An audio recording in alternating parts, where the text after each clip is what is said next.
네, 여러분 안녕하십니까? 예, 이 시간에는 김동엽의 이슈 매매를 통해서 반도체 패키징 분야에 대해서 같이 좀 공부를 해보겠습니다. 지난 주말에 그 삼성전자가 6%나 상승을 하는데 가장 큰 영향을 줬던 것이 엔비디아 쪽의 HBM D램을 좀 고대역대 메모리를 공급한다라는 그런 이슈가 이제 크게 부각이 되었는데요. 최근에 패키징과 관련된 얘기들이 많이 나오고 있습니다. 이게 그 하나의 그 단일 그 D램 가지고서 되는 것이 아니고 AI 반도체라고 하는 것들이 이제 요새 부각이 되다 보니까 AI 반도체의 어떤 결합칩들을 얼마나 잘 묶어가지고 하나의 그 패키지로 만드느냐가 성능을 좌우한다 이렇게 얘기를 하고 있고요. 그렇기 때문에 엔비디아의 그 칩 기준으로 봤을 때 칩 하나에 5천만 원이 넘는다 이렇게 주상복합 반도체 시대가 온다 이렇게 얘기를 해서 주상복합이라는 건 말 그대로 그 D램을 켜켜이 뭐 수백 단으로 쌓는다라는 개념이 되겠죠. 그러니까 지금은 나노 공정으로 미세화하는 것들이 한계를 맞이하다 보니까 이제는 뭐 최소화해서 만든 램을 얼마나 잘 쌓느냐 이걸 가지고서 고성능의 패키지 칩이 나오는 그런 개념이 될 것 같습니다. 지금 패키징 시장의 시장 전망도 2025년도 되면은 85조 시장이 된다고 할 정도로 굉장히 커진다라고 얘기를 하고 있고요. 그리고 정부에서도 5천억 정도의 반도체 패키징 쪽에 어, 예타를 신청했다 얘기가 나와서 이런 것들 아마 내년까지 분석이 끝나면 예타 승인을 받게 되면 한 5천억 정도 지원이 들어갈 거라고 얘기를 하고 있고요.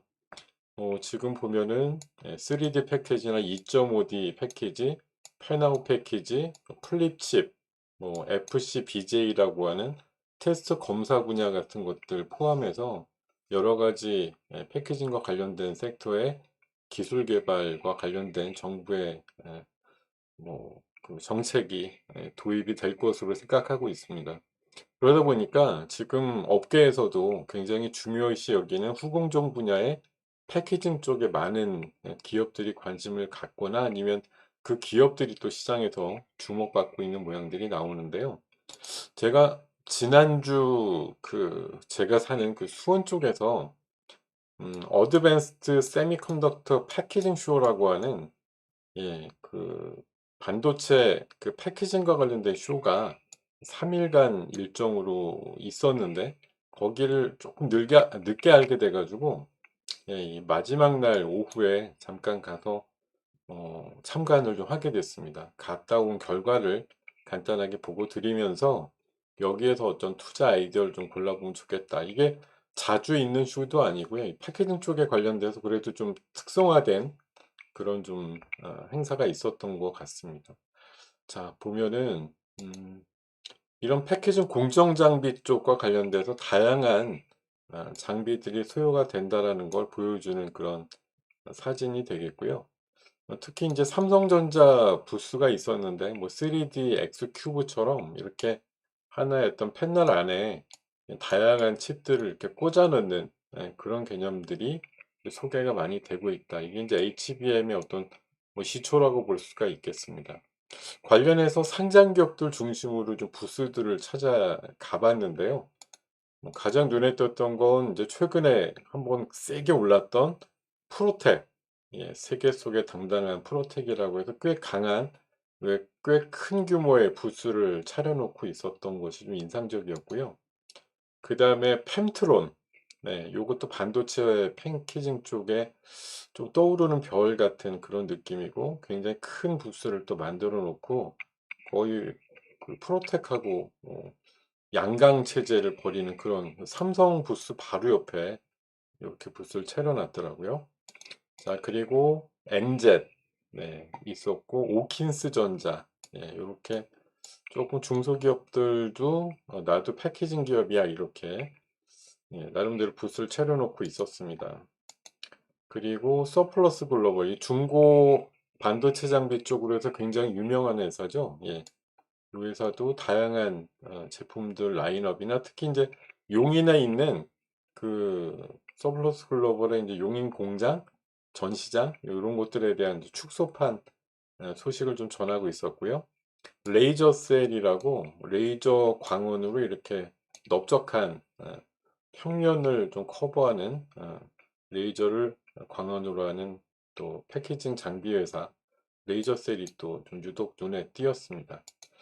자, 이런 것들 중에서 관심주를 좀 찾아보니까 뭐 지난 금요일 날 하나마이크론 같은 거는 뭐 상 들어가고 막 그랬잖아요. 그래서 삼성전자의 강세 또 엔비디아의 뭐 HBM 시장을 뚫었다 이런 뉴스들과 함께 이번 주에도 아마 제가 생각하기에는 후공정 패키징 쪽에 관심주들이 연관성이 계속 붙을 것 같아요. 물론 전통적으로 뭐 한미반도체, 이수페타시스, 뭐 STI 같은 종목도 좋습니다만 약간 후발로에서 올라갈 만한 그런 섹터들의 종목들이 있다고 생각되는데 이 엑스포에서 가장 좀 눈에 띄었던 종목은 펜트론이 있었고요.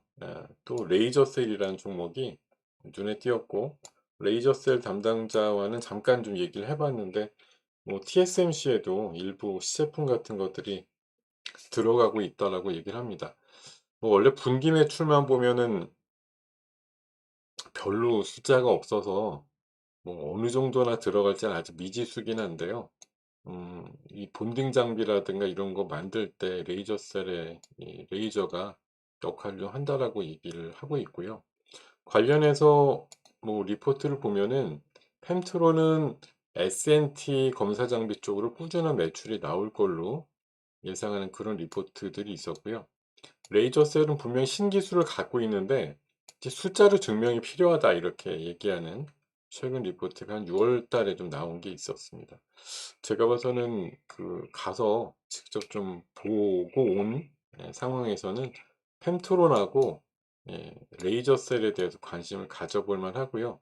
그리고 최근에 좀 인플루언서 중심으로 해서 뭐 패키징 쪽 얘기가 나올 때 옛날로 좀 돌아가 보면 삼성에서 그 패키징 외주를 제일 먼저 줬던 회사는 네페스거든요.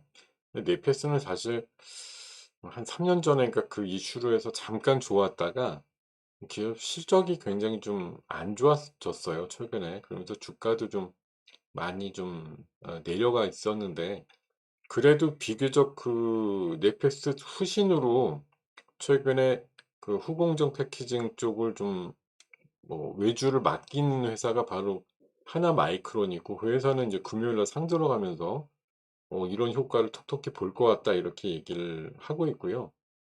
뭐 그러면서 인제 같이 그 IT 쪽이나 반도체 쪽에 좀 유명 블로거들 중심으로 해서 종목들도 이리저리 얘기가 나오는데 뭐 그 와중에 좀 그래도 긍정적인 얘기가 나오는 기업이 바로 미코라고 히트 펌프를 만드는데 요게 그 HBM의 본딩 장비 쪽에 소모품으로 쓰이는 제품이라 그래서 지금 추세가 아직 뭐 과열됐다 이런 느낌도 아니고 서서히 지금 탄력을 받고 있는 그런 와중에서 금요일에 마감이 됐거든요. 그래서 전고점을 뛰어넘길 가능성이 높다라는 판단으로 HBM 관련주 좀 숨겨져 있거나 이런 걸 보면 최근에 제가 굉장히 강조를 드렸던 에로티베쿰도 약간 그런 TSV라고 하는 공정에서 필요한 이제 진공 펌프 관련주로 해서 최근에 실적도 너무 좋아서 뭐 신고가 계속 내고 있습니다만